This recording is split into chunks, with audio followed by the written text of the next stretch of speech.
So we survived the heat wave, but what happened after? Our entire property just exploded with growth, and now we're scrambling to catch up. Just a few days ago, we were worried about how our animals and gardens would survive this heat wave, and now after the heat and rain combination, this entire farm has absolutely exploded with growth.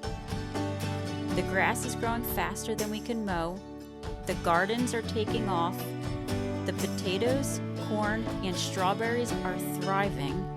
Even the hay fields are suddenly filling in. And honestly, we're struggling to keep up with all of it. So just a few days ago, I was excitedly sharing how well our determinate potatoes were doing because they were getting so full and they were just exploding with growth so quickly. But just in the last few days with that heat and then the rain, my goodness, they've probably almost doubled in size now. And they're filling out so much that they're taking up their whole row. And you can barely even see the rainflow plastic that's underneath them. It's just all green growth from these plants. Now let's talk about the corn. And I know I shared this a few days ago as well.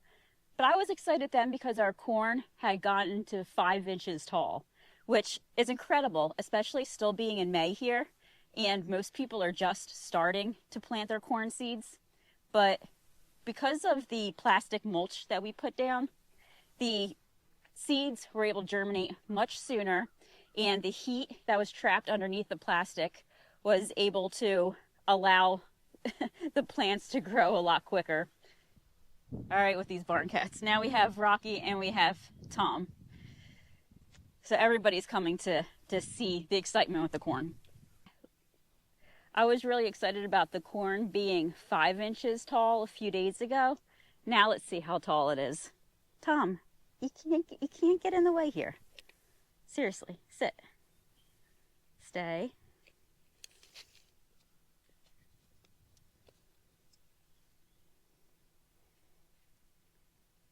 So now, looking at the center, we're at 9 inches tall. And if you're looking at the top leaves, we're looking at 13 inches. That's incredible growth in just a few days. Yesterday, it ended up getting up to about 99 degrees from what I heard. And now today, 54 degrees and rain. Such a temperature swing. So I'm heading over into the greenhouse to see if I can get caught up in the weeding there. It sure needs some TLC after all this heat.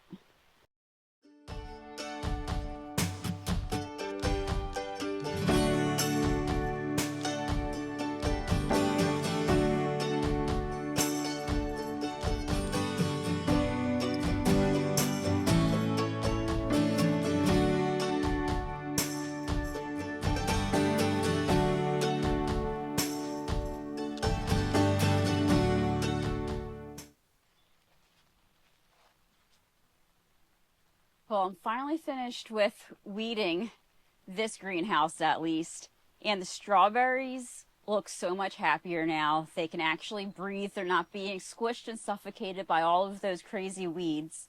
And I'm really surprised to see just like how big these leaves are.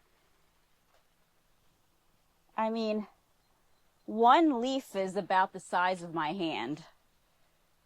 I have never had strawberries grow so well.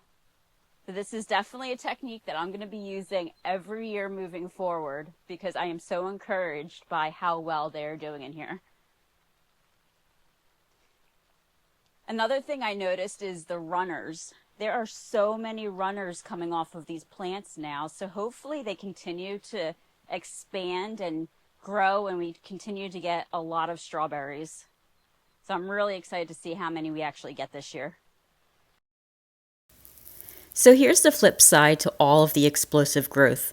When everything grows this fast, the maintenance piles up fast too. And we're scrambling right now. The yard needs mowing, and I'm not talking about a quick pass. I'm talking about the kind of mowing where you feel like you're cutting a hayfield in your front yard. The paths around the hayfields need trimming because they've gone from neat walking paths to overgrown tunnels. And the garden beds, well, Weeding has become a full-time job. The weeds love this heat and rain combination just as much as our vegetables do. But that's the reality of farming. You celebrate the growth and then you get out there and you manage it. It's all part of the cycle.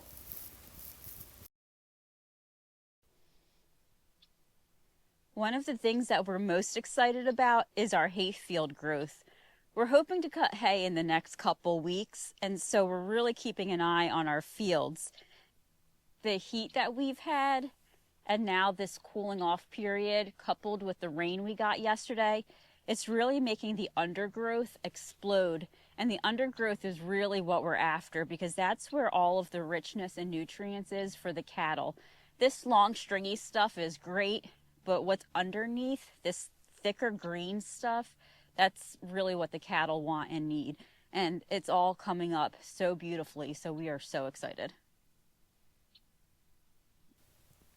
The grass is thick, it's tall, and it's healthy. We need that grass to be at the right stage, not too mature and stemmy, not too short. Right now, with the way this heat and rain pushed everything forward, the timing might actually line up perfectly for us. If we can get the weather window we need, we'll be out here tedding and with the baler, and this could be a really strong first cutting. If you've been through a heat wave on your farm or homestead and seen the same kind of explosive growth afterward, I'd love to hear about it in the comments below. What jumped up fastest for you? Did the weeds win or did your garden hold its ground? And if you're new here, don't forget to hit subscribe to our channel for more homesteading and farm adventures, along with everything else we have going on here. We've got hay cutting coming up, more garden updates, and plenty more to share. The boost of heat that we've had, and then this like extreme cool down, and then all of the rain that we've had the last day has really helped these potatoes. So we have two different types of potatoes going on right now. We have some determinate potatoes that are out in our corn patch, and those are planted just directly in the ground. And now we have these potatoes that we're trying in these wire raised beds. And this is something that we tried doing last year that we completely failed at, but we're improving the process this time, and we've learned a lot from our mistakes last year. So with the indeterminate variety, as the plant starts to grow, you'll want to top it off and then continue to do that, because with the indeterminate type, as the plant continues to grow and you continue to add more soil and bury the plant, basically, more offshoots will occur. And then you'll get a ton more potatoes from each individual plant. So in theory here, and this is what we're hoping for, is that once we continue to keep up with this and these potato plants continue to grow, we continue to add more soil, eventually it'll get to the top, and at every layer we'll have potatoes. And so it's supposed to be a really great way to be able to get a ton of potatoes from a really small space.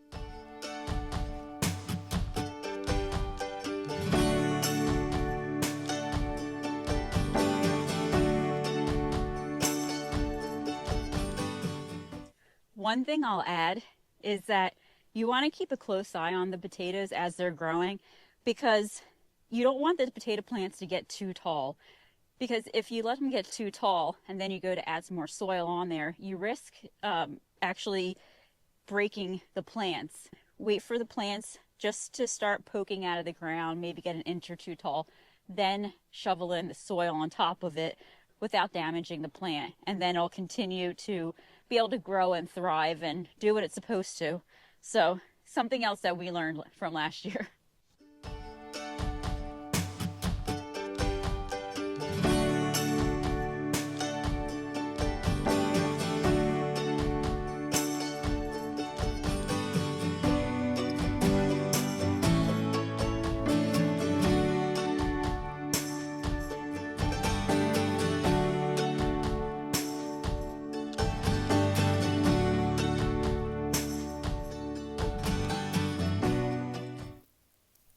All in all, it's been a wild few days here on the farm. We went from stressing about our animals surviving extreme heat to to watching the entire property just burst with life. The corn, the potatoes, the strawberries, the hay fields. It's all proof that on a farm, the extremes can work against you, but sometimes they work for you too. The heat pushed the growth cycle hard, and the rain sealed the deal. Now it's our job to keep up with it. What a productive and successful stretch, even if it means a lot of long days with the mower and the trimmer. Thank you for watching, and we will see you on the next one.